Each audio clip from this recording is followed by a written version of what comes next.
Hello, আমি পৌলমী। আজকের একটা ছোট্ট ব্লগে তোমাদের সকলকে ওয়েলকাম।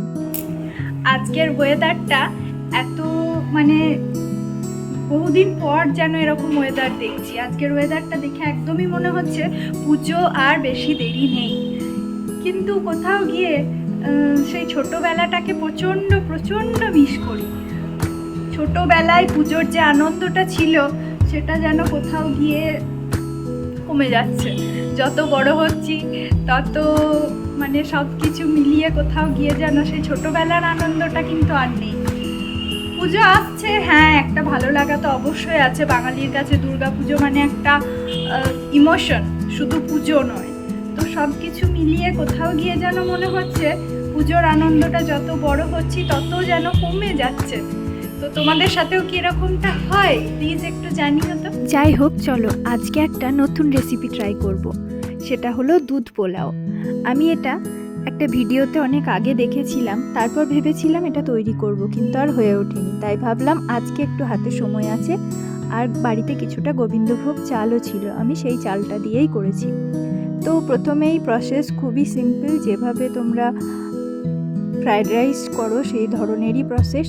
শুধু এখানে যেটা এক্সট্রা দিতে হবে সেটা হলো একটু দুধ, আর তার সাথে ড্রাই ফ্রুটসগুলো একটু বেশি পরিমাণে দিতে হবে। আমি শেষে একদম যখন দেখলাম প্রায় এটা হয়ে এসেছে তখন আমি দুধটা অ্যাড করেছিলাম। আর এটা খেতে কিন্তু খুবই সুন্দর হয়। অল্প একটু গোলমরিচের গুঁড়ো আর গরম মশলা ঘি দিয়ে নামিয়ে নিলেই কিন্তু এটা।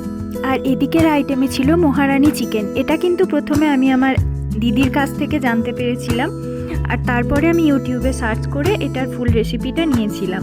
তো তারপরে এটা উপর থেকে কিছুটা আমি ধনেপাতা কুচি আর চিলি ফ্লেক্স দিয়ে গার্নিশ করে নিয়েছিলাম। সব কাজ করে নেওয়ার পর এবার ছিল ফটোশ্যুটের পালা। যে সমস্ত ক্লে জুয়েলারিগুলো আমি আগে থেকে তৈরি করে রেখেছিলাম সেগুলোরই ভালো করে কিছু ছবি তোলা ছিল না, তাই সেগুলোই ভিডিও এবং ছবি তুলে নিচ্ছিলাম। আমি নিজেও ক্লের তৈরি জুয়েলারি পরতে ভালোবাসি, আর আমি এগুলো বানিয়েও থাকি। তো কেউ যদি নিতে চাও এই ধরনের জিনিসগুলো, তাহলে কিন্তু অবশ্যই আমাকে জানাতে পারো, আমি তাদের সাথে যোগাযোগ করে নেব। এই জুয়েলারিগুলো তৈরি করতে আমার বেশ ভালোই লাগে, আর আমি নিজের জন্যও প্রচুর তৈরি করি, তাই কিছু কিছু এক্সট্রাও থেকে যায়, সেগুলো আমি কোনো সময় কাউকে গিফটেও দিয়ে দিই। তো যাই হোক, এটা ছিল আজকের ভিডিও। তোমাদের কেমন লাগলো ভিডিওটা অবশ্যই জানিও। সারাদিনের একটা ছোট্ট মুহূর্ত তোমাদের সামনে তুলে ধরলাম। সবাই ভালো থেকো, সুস্থ থেকো। ভিডিওটা ভালো লাগলে চ্যানেলটা সাবস্ক্রাইব করে দিও।